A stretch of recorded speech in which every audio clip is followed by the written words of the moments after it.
Thanks everyone for joining in. Today I'm going to present my Kai paper that I wrote with my advisor, Tanushree Mitra. This paper is about understanding how hate groups communicate on online social media platforms. Before I proceed, I want to say that there are some tweets and posts in this presentation that are posted by hate groups that might be upsetting. However, we felt that they were necessary to understand the relevance of the results. So with that, we focus on two questions. First is how do hate groups frame their hateful narratives online, and how do they share information? We believe that understanding how hate groups communicate online can give us insights about their newly developing social process in the technological world. And moreover, it can also inform online governance or content moderation policies. So, first, we have to define what hate groups are. So, how do we define what hate groups are? So, instead of asserting our opinions as researchers, we went to the definition provided by experts in the civil rights advocacy group. So, Southern Poverty Law Center is a non-profit organization that is known for tracking and exposing hate group activities. They define hate groups as organizations that vilify others because of their race, religion, ethnicity, sexual orientation, or gender identity. So we stick with this definition. So hate groups might use social media to make derogatory comments about their target groups. And at the same time, they also use social media to establish the higher social status related to the in-group. For example, this tweet is saying that white people are the children of God and everyone else is like living dead. So, moreover, hate group activities also spread across multiple social media platforms. So, for example, we went and looked at some of the hate groups that were mentioned on SPLC website. So, this is VDare, that's a Virginia-based white supremacy group.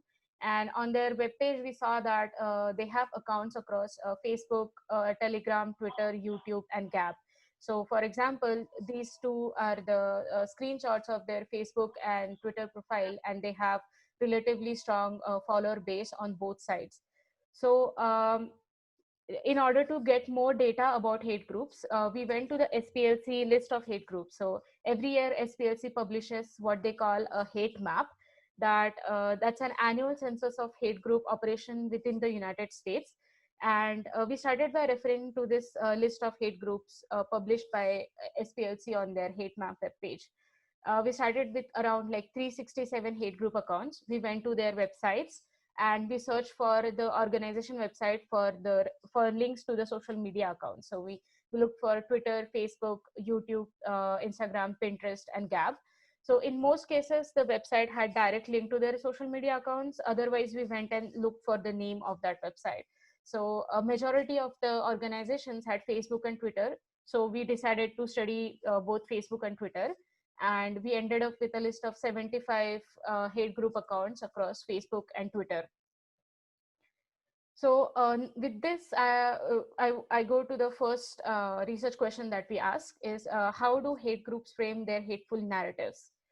Uh, in order to understand their narratives, we consider hate groups as social movement organizations. So SMOs in general refer to like organized social effort that is directed at some social change.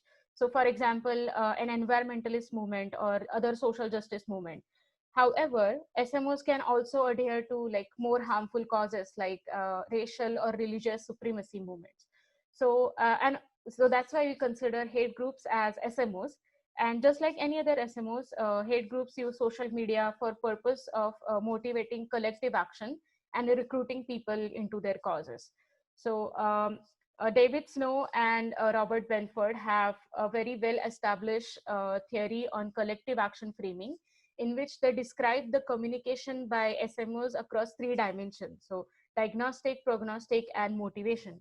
So we borrowed this framework and tried to develop an annotation scheme for understanding the narrative across these three dimensions.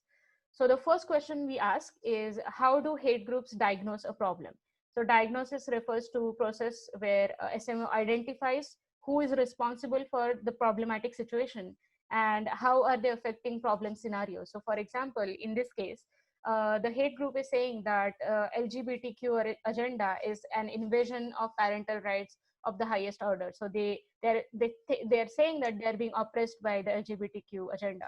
Similarly, they can say that their targets are inferior or immoral to them, or the system overall is failing them. Next, we ask is what actions do hate groups propose? So, do they propose violence or hatred or policy, discrimination against the outgroup or membership? So, in this case, they are asking to stand up and get involved with your child's education and download the sex ed opt out form. So, this is like an example of the membership that they're demanding into their cause. Lastly, we ask how do hate groups motivate their message? So fear is a very common motivator found. So for example, here the hate groups are saying that gender confusion is pervading public schools across country. Similarly, they can also use positive motivators like efficacy, like how efficient the hate groups operation is, or how it is moral responsibility of people to adhere to their cause, or the increased status associated with that. uh, so this here we come up with, based on the three diagnostic frames, we came up with this 13 category collective action framework. And this was a multi-stage effort. It took 2 years to even come up with like reasonable framing annotation scheme, and we iterated it over lots of times to settle down with this 13 category scheme. So I would be happy to answer more questions about this, but I'm skipping the methods in this annotation to keep it more concise. So these are our results. So this figure gives a comparative view of framing processes across different platforms and ideologies. The middle column refers to the subcategories in diagnostic framing, and on both sides you can see how much messages from each ideology were had that subframe. So we found that on Facebook, in general, oppression is commonly used. So for example, here white supremacy group is saying that they're being censored and suppressed. However, on Twitter, we saw a use of more immorality and inferiority based frames. So they were calling out their targets and saying that they were immoral or inferior. Similarly, in providing solutions, hate groups provided more membership based solutions on Facebook. So they said, come and meet like minded people that are concerned about this country. While on Twitter, they asked for more policy changes. So they said, asked to sign the petition to remove a particular a politician from her seat. Similarly, in motivation frames, we found more fear being used on Facebook. So when America is no more, future generations are going to want to know who murdered our country. And on Twitter, we found more positive motivators like uh, it's upon the able and educated men to re-establish morality in our schools. So this was an overview of the results we found. And now I go to the next question. So how do hate groups share information across platforms? Uh, so to understand this, we built Who Shares What network. So we took the links that were being shared by the hate groups, and we analyzed the URL domains on these links, and we connected to Facebook pages if they shared the same URL domain, but we characterized edges differently. For example, if that domain was shared only on Facebook, the edge will be orange. If it was shared only on Twitter, it will be blue, otherwise it will be green. So ideally, if hate groups were sharing same information across both Facebook and Twitter, you would see a lot of green in the graphs. So this is an example of a white supremacy domain sharing network across Twitter and Facebook. As you can see, the blue and orange edges are well segregated, and there is a lot less green edges in here. So we took a closer look at each of this Twitter and Facebook sphere and the common nodes that were being shared. So on Twitter, we found that 57% of the domains shared were news domains. So, and some of them were actually misinformation news domains such as breitbart.com or rt.com. However, on Facebook, we saw a lot less news domains, but instead we saw links to subscription content services used by extreme right-wing activists. So, for example, this political cesspool is a far right talk radio, and Stitcher.com often hosts on-demand radio streaming of white nationalist podcasts.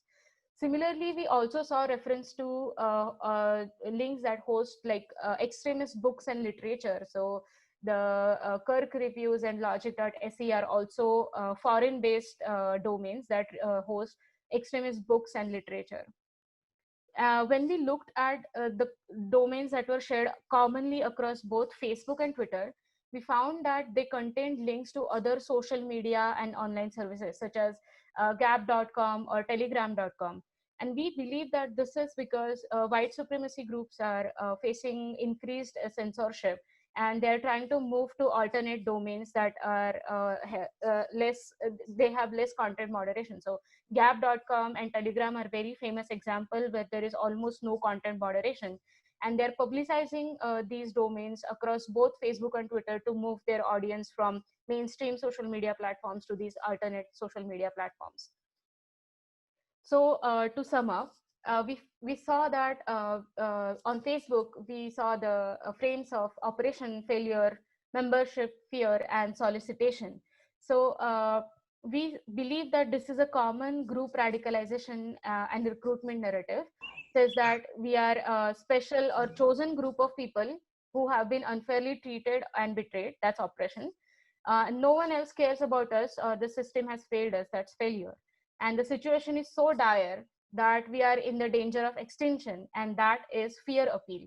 So we believe that hate groups are promoting radicalization and recruitment narrative on Facebook. But what about Twitter? So on Twitter, we found different kinds of frames. We found that inferiority, policy, status, morality was shared more on Twitter. And also there was more news domains shared on Twitter.